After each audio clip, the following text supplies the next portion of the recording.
शहर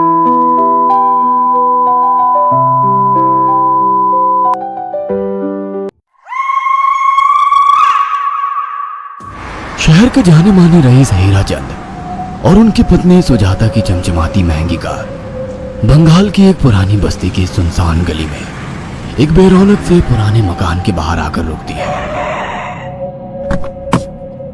सुजाता, ये तुम मुझे किस जगह लेकर आई हो? ये तो कोई गरीबों की बस्ती लगती है, यहाँ ऐसा क्या है? हीराचंद के कुछ भी समझ में नहीं आ रहा था कि सुजाता उसे ऐसी अजीब सी जगह क्यों लाई है, जिस मकान में दिन में भी अंधेरा दिख रहा था और धुआं उठ रहा था। आप मेरे साथ अंदर चलिए, सब समझ जाएंगे। यहाँ हमारी हर समस्या का समाधान मिलेगा। सुजाता और हीराचंद आशंकित कदमों से उस मकान में दाखिल होते हैं। तभी उन्हें किसी महिला की बाहरी आवाज सुनाई पड़ती है। चले आओ, चले आओ। हीराचंद ने देखा कि उस मकान के अंदर अंधेरा था। अचानक हीराचंद की निगाह एक कमरे की ओर पड़ी, जिसके अंदर हल्की हल्की सी रोशनी आ रही थी और उस कमरे के अंदर से धुआं उठ रहा था। शायद उस कमरे के अंदर आग जल रही थी। है? ये किसकी आवाज है? यहाँ इतना अंधेरा क्यों है और ये धुआं कैसे उठ रहा है? मेरा तो यहाँ दम घुट रहा है। सुजाता और हीराचंद धीरे धीरे कदमों से उस कमरे के अंदर चले गए। अंदर वाले कमरे में बिखरे बाल वाली एक खूबसूरत सी बूढ़ी औरत सामने जल रही आग में एक मुर्गी की गर्दन काटकर उसका खून गिरा रही थी और मुर्गी का शरीर छटपटा रहा था। ये देखकर सुजाता को उबकाई आने लगी। हीराचंद ने सुजाता की ओर देखकर कहा, तुम ही मुझे यहाँ लेकर आई हो और खुद ही घबरा रही हो। कौन है ये भयानक सी शक्ल वाली औरत और हम यहाँ क्यों आए हैं?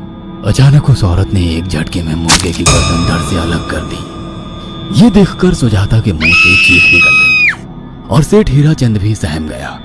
वो बहुत डरावना नजारा था। ये अघोरा ताई हैं। ये हमें अपनी काली तंत्र विद्या से संतान सुख प्रदान कर सकती हैं। इसलिए मैं आपको यहाँ लेकर आई हूँ। कैसी बात करती हो?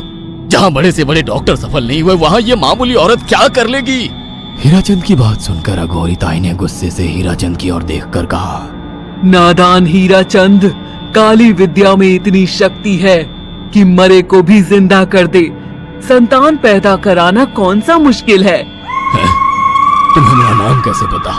क्या तुम सच में हमें संतान सुख दिला सकती हो? तुम जितनी दौलत मांगोगी मिल जाएगी, अगर ये संभव है तो। संतान का नाम सुनते ही हीराचंद की आंखों में चमक आ गई। वह संतान के लिए कुछ भी कर सकता था। तुम लोगों को मुझे एक नवजात शिशु लाकर देना होगा। मैं उस शिशु की बलि चढ़ा दूंगी और फिर वही शिशु तुम्हारे घर में फिर से जन्म लेगा। नवजात शिशु की बलि का नाम सुनते ही सुजाता और हरिचंद डर के मारे सिहर गए, पर उनकी आंखों में उनकी संतान का सपना ज्यादा बड़ा था। वो सब करने को तैयार थे। अघोरा ताई, आप जैसा कहेंगे हम वैसा करेंगे। बस हमें संतान सुख दिला दो। बिना वारिस के हमारी दौलत किस काम की? संतान सुख के लिए अंधे हो चुके सुजाता और हरिचंद अपनी नौकरानी शीला से एक नवजात बच्ची चोरी करवा के अघोरी ताई को दे देते हैं।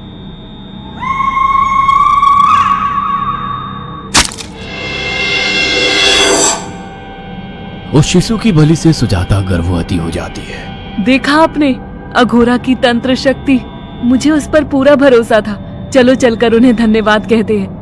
हीराचंद और सुजाता अघोरा ताई के पास पहुंचते हैं। वो दोनों बहुत खुश थे और अघोरा पर उन्हें अंधविश्वास हो गया था। अघोरा ताई, आप महान तंत्रिका है। आपने वो चमत्कार कर दिखाया जो बड़े बड़े डॉक्टर नहीं कर सके। ये काली विद्या है बेटा। अगर तुम दोनों चाहो तो मैं इस विद्या से तुम दोनों को हमेशा के लिए जवान बना सकती हूँ। क्या सच में ऐसा संभव है? हाँ बिल्कुल, पर इसके लिए तुम्हें जवान लड़के और लड़कियों की बलि चढ़ानी होगी। तुम उन्हें यहाँ तक लाओ, बाकी मैं देख लूंगी।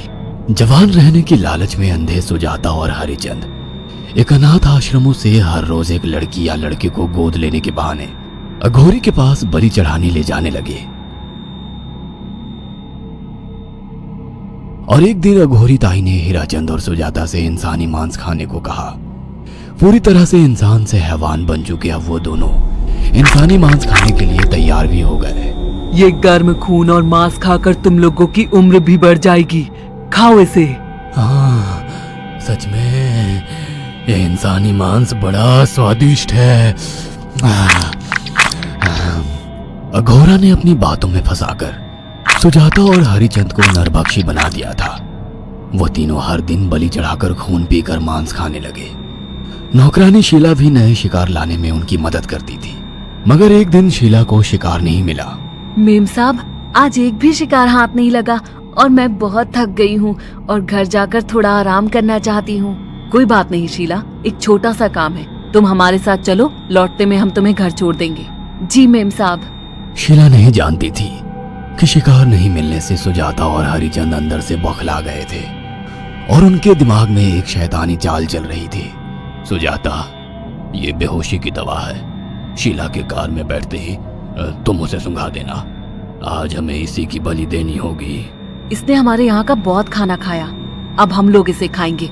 वैसे भी ये आगे चल के हमारे लिए खतरा बन सकती थी। कार में बैठते ही सुजाता शीला को बेहोश कर देती है और वो लोग सीधे अघोरी ताई के यहाँ पहुंच जाते हैं, जहां अघोरी ताई शीला की बलि चढ़ा देती है और तीनों मिलकर उसे नोच कर खाते हैं। अघोरी ताई, हमको बलि चढ़ाते हुए पूरा 1 साल हो गया है। हमारा बेटा भी साल भर का हो चुका है। अब और कितनी बलि देनी होगी? बस एक आखिरी क्रिया और बची है, उसके बाद तुम दोनों हमेशा के लिए जवान हो जाओगे। कैसी क्रिया अघोरा ताई? 3 दिन बाद सूर्य ग्रहण है। हमें पास के घने जंगल में एक विशेष क्रिया करनी होगी। उसके बाद तुम लोग कभी बूढ़े नहीं होगे। कितना अच्छा होगा, हम हमेशा जवान रहेंगे और सालों साल तक अपनी दौलत से ऐश करेंगे। हाँ, सच कहा। अघोरा ताई ने हमारे हर सपने पूरे कर दिए। 3 दिन बाद बंगाल के बियाबान जंगल में कोहरे और ओस से भीगे पेड़ों के बीच एक घने बरगद की बेलों पर कटे इंसानी सिर लटक रहे थे, जिसमें से खून टपक रहा था। काले जादू का सामान भी रखा था। कितनी भयानक जगह है ये, हर तरफ कटे हुए सर लटक रहे हैं। थोड़ी देर में सब समझ जाओगे। बैठ जाओ और मेरे साथ ये मंत्र दोहराओ। ओ, अघोरा, ये किन लोगों की कटी हुई गर्दनें हैं? आप यहाँ क्या करने वाली हो? हीराचंद की बात सुनकर अघोरा जोर जोर से हंसने लगी और उसने एक शैतानी हंसी हंसते हुए हीराचंद की ओर देखकर कहा,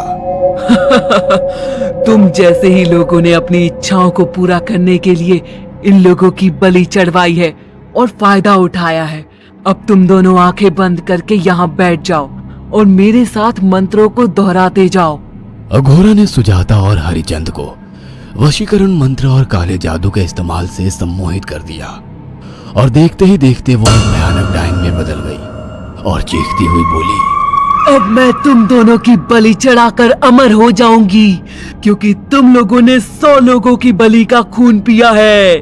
देखते ही देखते उस डायन ने फरसे से एक एक करके सुजाता और हरिचंद की गर्दन काटकर जल रही आग में बलि चढ़ा दी और उनका गर्म खून पीने लगी।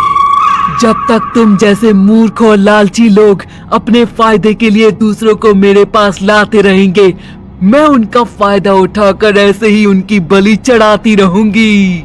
दरअसल अघोरा एक डायन थी और अपना स्वार्थ पूरा करने के लिए उसने हीराचंद और सुजाता की लालच का फायदा उठाकर उनकी भी बलि चढ़ा दी। बुरे काम का बुरा ही नतीजा मिलता है। अगर आपको हमारी ये कहानी पसंद आई हो तो इसे लाइक और शेयर करना ना भूलें। साथ ही ऐसी और नई कहानियों के अपडेट्स पाने के लिए हमारे चैनल अक्षु टीवी को जरूर सब्सक्राइब करें।